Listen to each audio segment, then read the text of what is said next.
A paz do Senhor, eu louvo a Deus porque Ele é um Deus maravilhoso. Ele me dá a oportunidade de poder mais uma vez estar aqui para postar um comentário de mais uma das nossas lições aí dessa PAD. Dessa feita a lição de número 10, de 7 de junho de 2020. A lição de hoje ela tem como título A Intercessão pelos Efésios. Estou postando esse comentário um pouco atrasado, não tive a minha possibilidade de poder estar postando no outro momento, mas estarei aqui postando um breve comentário dessa lição, que é uma lição também como as demais muito importante. Como nós vimos aqui, o título da lição fala sobre a intercessão pelos Efésios. Aqui Paulo ele está relatando a sua intercessão pela igreja, pelos irmãos, em Éfeso, e aqui ele vai estar nos trazendo ensinamentos sobre o cuidado que se deve ter em relação ao outro quanto ao ministério da intercessão. O textuário da lição ele aparece aí na leitura bíblica em classe, que nos diz o seguinte: por causa disso me imponho de joelho perante o Pai de nosso Senhor Jesus Cristo, do qual toda a família nos céus e na terra toma o nome. A verdade prática nos apresenta: devemos interceder pelos eleitos de Cristo para que eles sejam fortalecidos de poder e vivam em comunhão e exerçam o amor de Deus, e exercitem o amor de Deus. É interessante aqui essa verdade prática porque ela nos mostra da necessidade de nós desenvolvermos o ministério da intercessão, intercedendo pelos salvos, pelos eleitos, pelos nossos irmãos, pedindo a Deus para que cada um seja fortalecido no poder de Deus, para que possam viver em comunhão e que também venham a exercitar o amor de Deus, uma vez que o amor de Deus ele está derramado em nossos corações. Bem, indo para a leitura bíblica em classe, em Efésios capítulo 3, verso 14, é interessante nós observarmos, porque aí no verso 14, o texto, esse parágrafo teológico, ele já começa o seguinte, dizendo, por causa disso.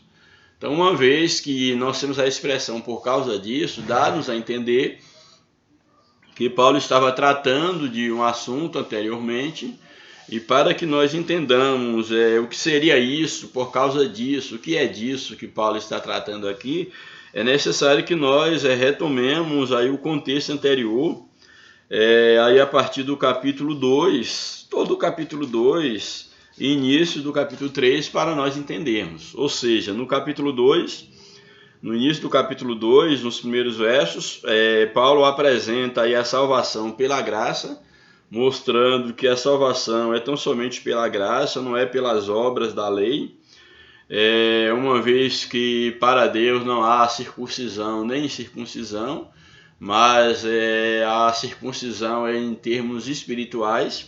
Então ele trata isso da salvação pela graça no início do capítulo 2. Lá no meio do capítulo 2, Paulo apresenta que os gentios e judeus eles são unidos mediante a cruz de Cristo, que é exatamente o novo povo, o novo homem, que é formado através da cruz de Cristo, que é uma referência à igreja. Então no capítulo 2 nós vimos falando da salvação pela graça, falando da união entre judeus e gentios por intermédio de Cristo Jesus.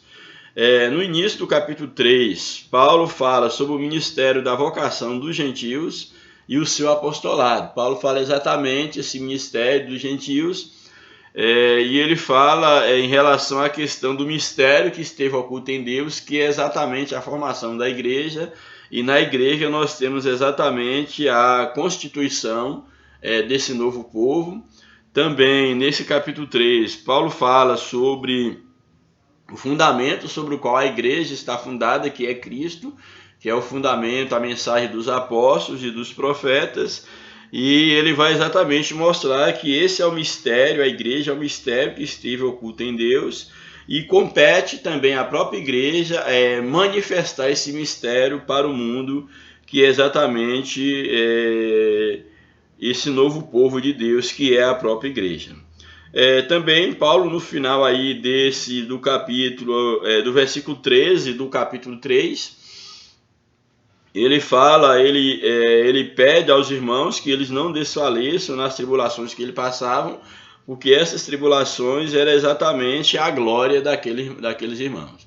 Aí, diante de tudo que ele apresentou, a salvação pela graça, a união dos judeus e dos gentios, o mistério da vocação dos gentios, a união de gentios e judeus, a formação da igreja, que é o corpo de Cristo, aí Paulo vai dizer que diante de tudo isso que foi apresentado, da proposta da salvação pela graça, da união de judeus e gentios, da vocação dos gentios, do mistério que é a igreja e das suas próprias tribulações, que era a glória da igreja, diante disso tudo, ele então no verso 14, que é exatamente o texto que está nessa lição, ele diz o seguinte: por causa disso, ou seja, de tudo que foi exposto, eu me imponho de joelhos perante o Pai de nosso Senhor Jesus Cristo. Ou seja, diante de toda essa realidade, toda a obra de Deus, e diante da própria vida da igreja, da existência da igreja, ele se colocava de joelhos diante de nosso Senhor,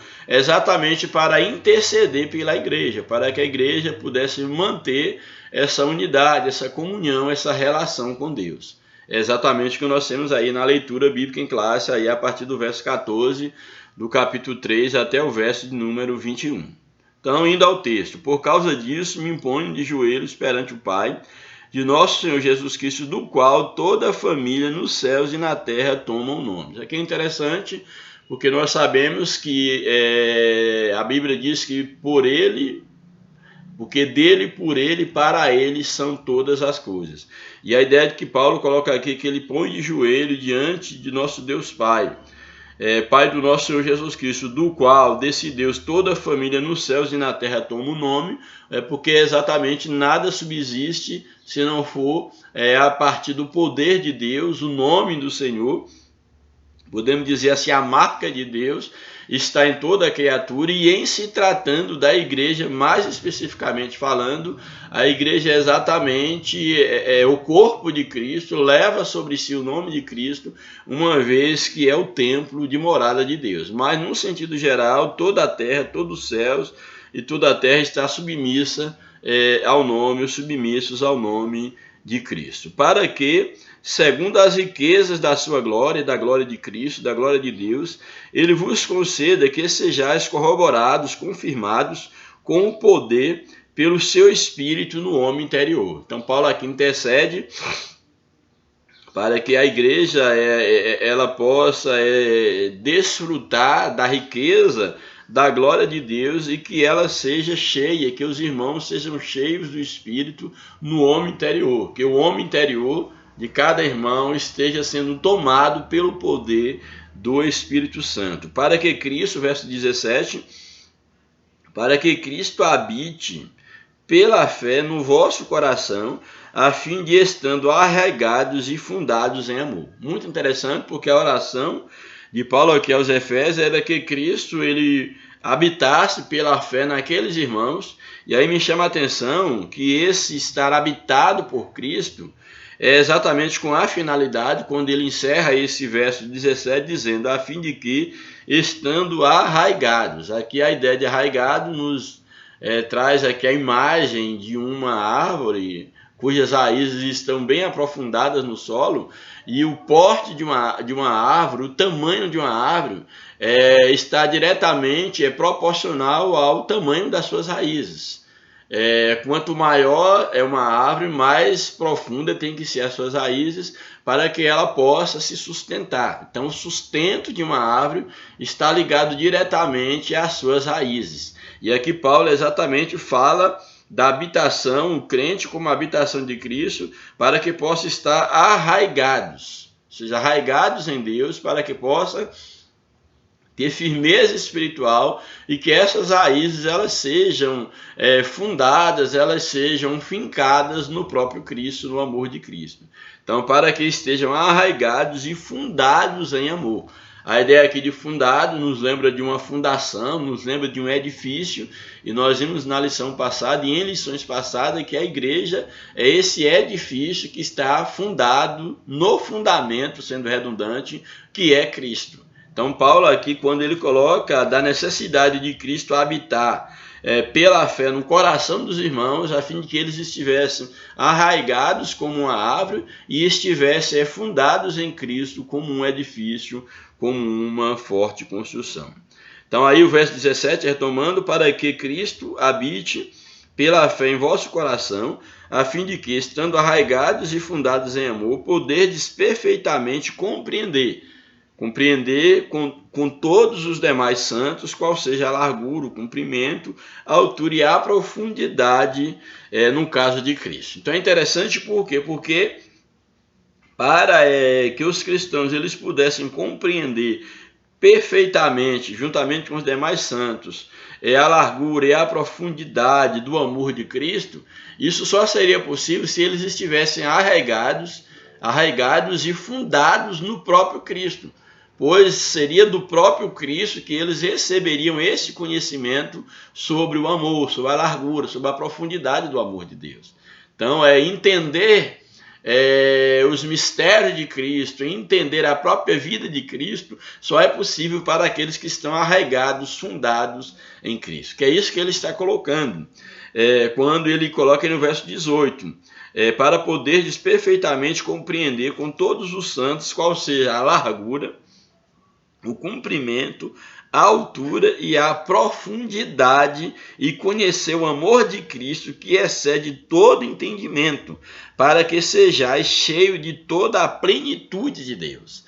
Então, para que a igreja conhecesse o amor de Deus, o amor de Cristo, para que ela viesse a entender qual era a largura, o comprimento, a altura, a profundidade, mostrando aqui a grandiosidade do amor de Deus, era necessário que eles estivessem em Cristo, para que eles conhecessem o amor de Cristo, amor esse que excede a todo entendimento. Então, quando o apóstolo coloca a ideia aqui da largura, do comprimento, da altura, da profundidade, ele está mostrando aquilo que é inalcançável pelos recursos humanos, que é exatamente entender o amor de Deus, entender o amor de Cristo, porque esse amor excede a todo entendimento, mas estando em Cristo, arraigados nele, fundamentados nele, dessa forma a igreja ela pode entender, porque ela estará o quê? Ela estará cheio da plenitude do próprio Deus, para poderem em Deus entender o seu amor. Louvado seja o nome do Senhor. Aí o verso 20, ele diz, ora, aquele que é poderoso para fazer tudo mais abundantemente, além daquilo que pedimos ou pensamos. Ou seja, ainda que nós oremos, ainda que nós intercedemos por vocês, Deus ele faz muito mais além do que aquilo que nós estamos pedindo. Deus ele vai muito mais além, segundo o poder que nos opera, o que em nós opera, a esse que faz muito mais, que é poderoso para fazer tudo mais. Aí ele conclama a igreja no verso 21, a esse Deus seja a glória na igreja por Jesus Cristo em todas as gerações, para todos sempre. Amém. É muito importante nós observarmos que Paulo ele leva os irmãos à consciência que na igreja a glória tem que ser para Deus. Uma vez que a igreja está fundamentada em Cristo, está arraigada nele, e ela expressa, ela recebe o amor de Deus em si, para compreender na plenitude de Deus, os mistérios de Deus, a profundidade, a largura, o cumprimento do amor de Deus, para que ela possa entender esse amor que excede a todo entendimento. Isso deve levar a igreja, ou leva a igreja necessariamente a dar glória somente a Deus, como o texto deixa bem claro, a Deus é Jesus Cristo, a esse seja a glória na igreja por Jesus Cristo em todas as gerações e para todo sempre. Eu acho bem interessante porque Paulo está tratando aqui da intercessão, intercedendo pelos irmãos, mas intercedendo a fim de que eles estejam arraigados em Deus, estejam fundamentados em Deus através de Cristo Jesus, para que compreendam o amor de Deus que excede a todo entendimento e para que também glorifiquem a Deus através das suas vidas. Louvado seja o nome do Senhor, mostrando que somente Deus é digno de glória, digno de honra no meio da igreja. Louvado seja o nome do Senhor para sempre. Bem, aí a leitura Nós vamos para o comentário da lição, que nos apresenta o seguinte aí na introdução.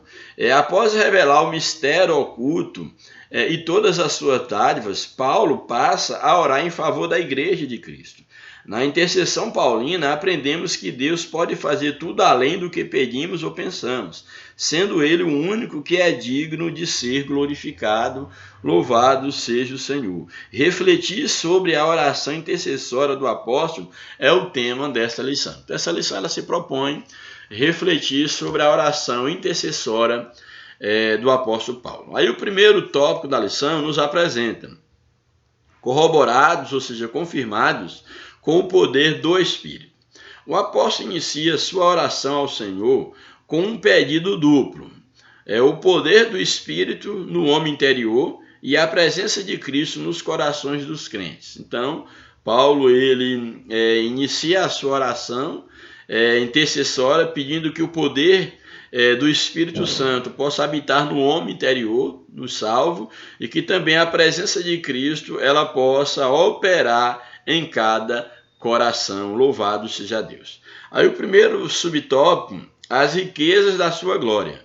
Paulo apresenta sua oração confiado nas riquezas de sua glória, ou seja, nas riquezas da glória de Deus é que Paulo inicia sua oração. O apóstolo já havia declarado que Deus é o Pai da glória, cheio de abundantes riquezas de sua graça, o que significa que ele é possuidor, no caso Deus, ele é possuidor de todas as glórias e despenseiro de riquezas ilimitadas e ilimitadas bênçãos.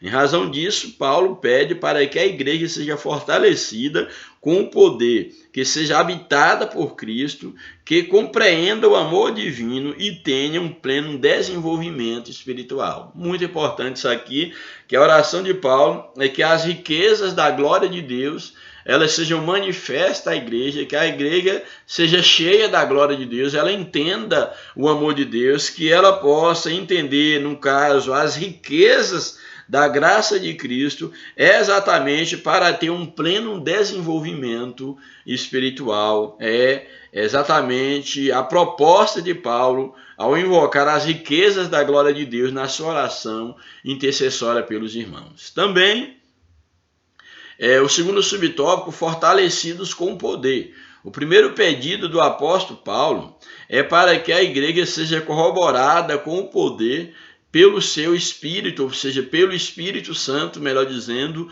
no homem interior. Ou seja, que seja confirmado o poder de Deus no homem interior da igreja para que ela seja fortalecida na graça enquanto igreja de Cristo. Essa petição não quer dizer que a igreja em Éfeso não tivesse o Espírito de Deus, mas que ela fosse continuamente revigorada com o poder e, consequentemente, em seu fortalecimento diário. Então, aqui é importante, por quê? Porque o que Paulo está colocando aqui em fortalecidos no poder não é que a igreja não tinha o poder de Deus, ela não tinha o Espírito Santo, mas Paulo estava mostrando a necessidade de continuamente a igreja se manter no poder do Espírito, ser a cada dia revestida no poder do Espírito Santo, para que pudesse estar fortalecida diariamente diante do Senhor. Ele ainda enfatiza que a única força que habilita o crente a se manter firme advém do Espírito Santo. Então é necessário que nós tenhamos uma dependência do Espírito Santo, é o que Paulo está colocando, quando ele fala assim, fortalecido com o poder do Espírito, aqui ele fala do Espírito Santo no homem interior, ele está exatamente mostrando a necessidade, mostrando esse papel fundamental, enfatizando essa necessidade do Espírito Santo no homem interior, no interior do cristão, no homem interior, para que possa capacitá-lo ao quê? A perseverar na fé, a manter-se afastado do pecado, a compreender as coisas espirituais, uma vez que as coisas espirituais, elas são discernidas espiritualmente. Daí a necessidade do Espírito Santo na vida do crente, porque é o Espírito Santo que testifica com Deus e é quem nos ensina, quem abre os nossos olhos espirituais para entendermos os mistérios espirituais. Louvado seja Deus. Aí o subtópico 3. habitados por Cristo. O apóstolo também orou para que Cristo habitasse pela fé no coração dos santos, o que também não significa dizer que Cristo não estivesse presente na igreja em Éfeso. No versículo em questão, o verbo grego é katoikein, o kaitokein, significa habitação permanente, em oposição à habitação temporária. Ou seja, a oração intercessória de Paulo era para que Cristo não habitasse apenas por um tempo, mas que ele habitasse continuamente no coração da igreja. Então isso indica que a oração apostólica era para que Cristo habitasse continuamente na vida da igreja. Assim, o ensino apostólico ratifica que sem Cristo a igreja não pode subsistir às forças do mal. Muito interessante, porque o que Paulo está colocando aqui, a intercessão de Paulo, o cuidado de Paulo, é para mostrar que a igreja, em momento algum, ela pode abrir mão da presença de Cristo. Ele está deixando bem claro que continuamente a igreja precisa estar em Cristo para entender o amor de Deus, a profundidade do amor de Deus, o mistério de Deus, para viver como igreja, para estar arraigada, aprofundada em Cristo, a fim de poder entender as coisas espirituais, para poder se livrar do pecado, se livrar de tudo aquilo que vem de encontro à vida da igreja, para afastar, no caso salvo, da presença de Deus. Aí o tópico 2 da lição nos apresenta arraigados e fundados em amor. Aqui vai abordar basicamente o que já falei também. O amor é a mensagem central do Evangelho de Cristo. Um dos propósitos da oração de Paulo foi para que a igreja entendesse e exercitasse o amor de Deus. Ao primeiro subtópico, vamos ver o que nos apresenta esse primeiro subtópico. Amor, a virtude cristã. É muito interessante porque o amor é colocado na Bíblia como a principal virtude cristã. Então vamos ver o que nos diz esse subtópico. Nas Escrituras, o amor é atributo divino. Aquele que não ama não conhece a Deus, porque Deus é amor. Isso é muito importante. Se alguém diz conhecer a Deus, mas aborrece ao próximo, mas não demonstra na prática o amor ao outro, esse amor é mentiroso e o seu conhecimento de Deus também é mentiroso. Porque o que o texto nos está apresentando é que aquele que não ama não conhece a Deus. Por quê? Porque Deus é amor. E qual a ideia aqui de conhecer Deus? É dizer que Deus existe? Não. A ideia de conhecer Deus é ter uma experiência com Ele. Então, alguém que diz ser um cristão, ser um religioso, que teve uma experiência com Deus, mas aborrece o seu próximo, é um mentiroso. Por quê? Porque quem conhece a Deus, conhecer, como diz as Escrituras, experimentar de Deus, ter uma experiência com Deus, necessariamente ele vai demonstrar esse amor para o próximo, uma vez que Deus é amor. E o amor de Deus, ele nos constrange a também amar as demais pessoas. Então isso aqui é muito interessante, mostrando que o amor é a virtude principal, essencial da vida cristã. Por quê? Porque Deus, ele é amor. Foi por amor que Cristo se entregou para o resgate da humanidade. O amor é o resumo da lei dos profetas. Ao ser questionado, Jesus coloca o quê? Que o amor a Deus e o amor ao próximo é o resumo de toda a lei. Portanto, a lei se resume no amor a Deus e no amor ao próximo. Também o amor é um sinal dos discípulos de Cristo. Isso aqui é muito interessante, porque a Bíblia diz que todos iremos conhecer, todos conhecerão que nós seremos discípulos de Cristo se nós nos amarmos uns aos outros. Então o mundo saberá que nós somos discípulos de Cristo se nós nos amarmos uns aos outros. Então o amor aqui é colocado exatamente como um sinal, como a marca do discípulo de Cristo. Louvado seja Deus. Também o amor é colocado como a prova de filiação com Deus. Isso aqui é muito interessante. A nossa filiação com Deus. Por quê? Porque a Bíblia diz que quem não ama não é nascido de Deus, nem conhece a Deus. Aí está no livro de João, 1 João 4, verso número 7. Então quem não ama não é nascido de Deus. Então é necessário que nós tenhamos cuidado exatamente. Por quê? Porque Quem não ama não é nascido de Deus e nem conhece a Deus. Então o amor aqui ele é colocado exatamente como essa prova da nossa filiação com Deus. O amor ele deve ser expresso por meio de atitudes. Isso aqui é muito interessante. Nosso amor deve ser expresso por meio de atitude. Alguém que diz que ama a Deus, mas que aborrece o próximo, que não pratica obras dignas do amor de Deus, não pode dizer que ama a Deus. Portanto, o amor é a maior de todas as virtudes e é o princípio que norteia o fruto do Espírito. O princípio que norteia todo o fruto do Espírito é exatamente o amor. A Bíblia diz que se tivermos dom, tivermos um monte de coisa, mas se nós não nos amarmos, nós não teremos nenhuma validade. De nada adiantará se nós não tivermos o amor, porque tudo se resume no amor. Então, ciente dessa relevância, o apóstolo implora a Deus para que o viver da igreja seja arraigado e alicerçado no amor. Deus é amor e nós temos que estar alicerçados, arraigados no amor de Deus. Como nos diz aí o subtópico 2. Aí o primeiro tópico fala o amor como a virtude principal do cristão. E aí vem o subtópico 2, arraigados e fundados em amor. Após rogar ao Pai pelo poder do Espírito e a habitação de Cristo, o apóstolo clama para que a igreja possa também compreender e praticar o amor. A expressão arraigados e fundados em amor compara os santos com uma planta, uma árvore, como já falei, compara os santos com uma planta bem enraizada e uma casa bem alicerçada, bem fundamentada. Indica que sem o amor a vida cristã não tem sustentação alguma. Ser cristão sem amor é apenas uma fachada, pode ser expressar uma mera religiosidade. Não faz sentido a vida cristã sem o amor.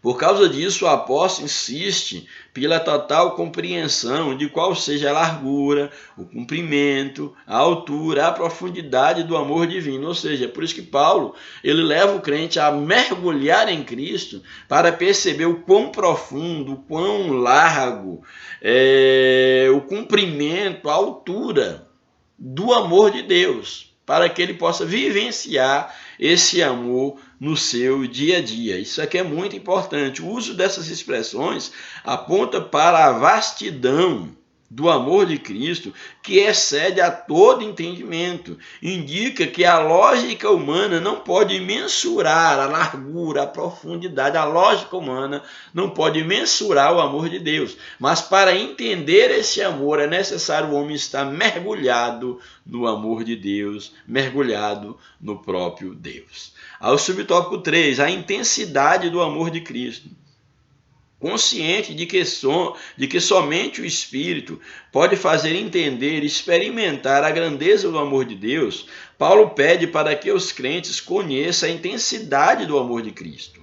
A ênfase recai em que Cristo nos amou e ainda nos ama e que por isso devemos amar uns aos outros. O apóstolo sabe que o esforço humano não pode atingir essa meta.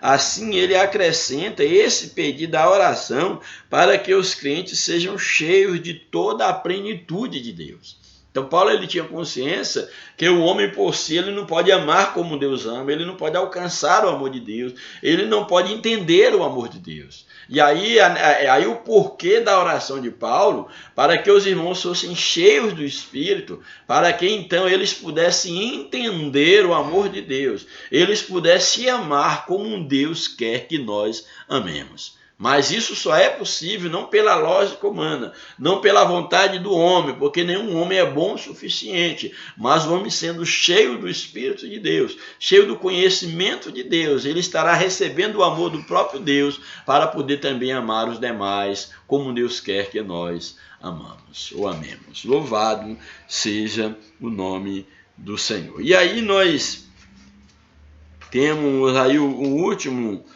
tópico da lição, que é também muito interessante, que nos apresenta aí bênçãos de Deus. A bênção de Deus excede o pensamento humano, ou seja, Deus ele vai além daquilo que nós podemos imaginar. Em sua audaciosa intercessão em favor da igreja, o apóstolo ensina que Deus é capaz de fazer muito além do que pedimos e que o eterno deve ser glorificado para sempre. É o primeiro subtópico. A dimensão das bênçãos divinas. Ao concluir a ousada oração, Paulo lembra de que a magnitude do poder de Deus é capaz de fazer muito mais abundantemente, além daquilo que pedimos ou pensamos. Compete a nós pedir, nós interceder, porém Deus ele vai bem além do que nós possamos imaginar. Isso indica que o que Deus pode fazer ultrapassa em muito nossos melhores anseios e desejos. Quer dizer que a mente humana é incapaz de alcançar a dimensão das bênçãos divinas. Nesse sentido, Paulo declara que as coisas que sequer subiram ao coração do homem são as que Deus preparou para os que o amam. Então, aquilo que sequer subiu ao nosso coração. Coração aqui nos dá a ideia de entendimento, dá a ideia não apenas de sentimento. Aqui na Bíblia, coração, na Bíblia em dado momento fala de sentimento, mas em outro momento fala de mente, de intelecto, de entendimento, que é o que nós queremos chamar a atenção aqui. E aqui Paulo diz que aquilo que ainda não subiu ao coração do homem, ao entendimento do homem, que o homem não consegue entender, não consegue compreender, não consegue alcançar, é exatamente aquilo que Deus preparou para os que o amam. Já pensou nisso?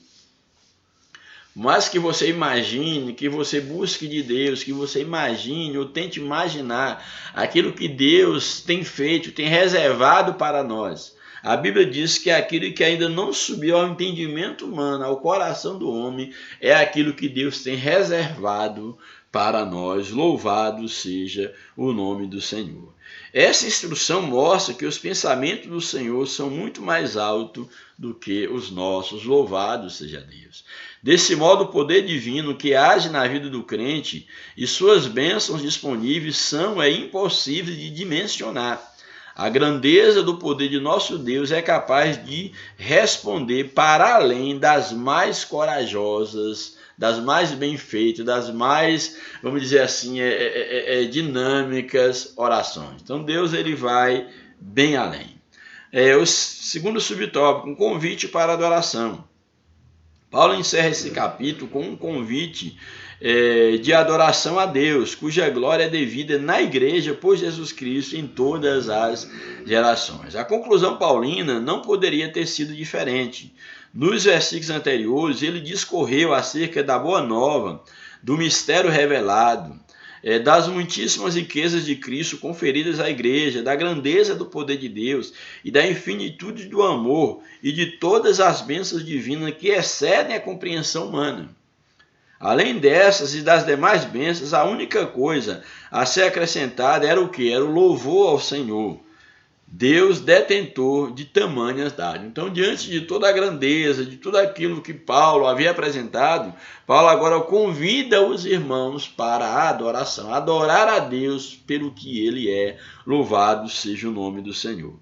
E aí o subtópico 3, ele coloca a glória devida a Deus. Finalmente, Paulo prossegue a ensinar que Deus deve ser glorificado na igreja e em Cristo. Aquilo que eu falei, a única pessoa, o único ser, o único centro de adoração, de glorificação na igreja é Deus através de Cristo Jesus. A glória não pode ser para o homem, não pode ser para a própria denominação, não tem se orgulhado nisso, mas toda a glória da igreja tem que ser para Cristo, louvado seja o nome do Senhor.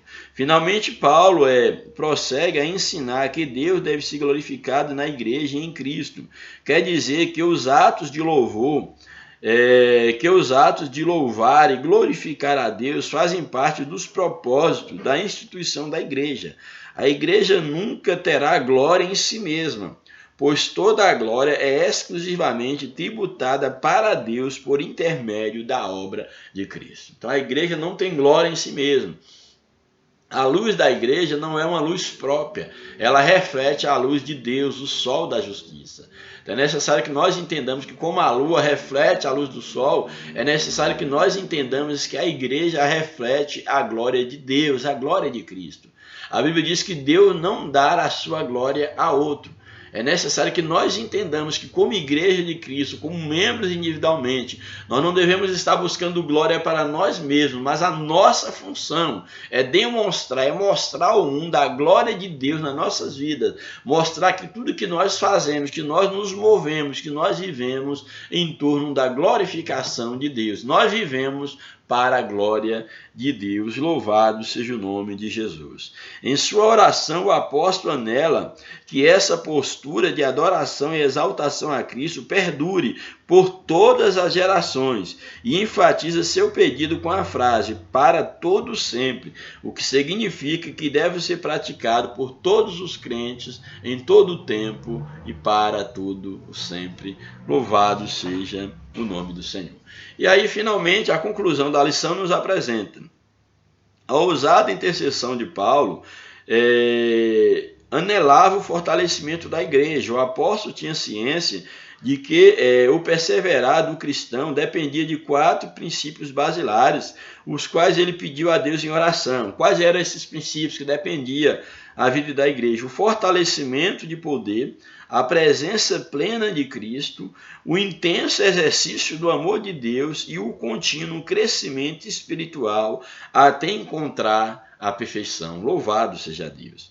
Durante esse processo, o povo de Deus deve glorificá-lo em todo tempo. Então, em síntese, Paulo intercede para que os efésios possam compreender o amor de Deus, para que sejam cheios do Espírito, a fim de que, estando cheios, eles estejam arraigados no amor de Cristo, fundamentados em Cristo, e que esse amor e que essa vida em Cristo, ela possa redundar em amor ao próximo, em amor a Deus em primeiro lugar, em amor ao próximo e em glorificação a Deus. Então, que Deus nos abençoe, que Deus nos ajude, que nós possamos entender, como o apóstolo Paulo, a palavra de Deus nos ensina, que nós dependemos do amor de Deus, que nós devemos buscar entender o amor de Deus, o quão grande amor Deus teve por nós, que nós possamos aprender a amar os nossos irmãos e as pessoas que nos cercam com o amor de Deus que foi derramado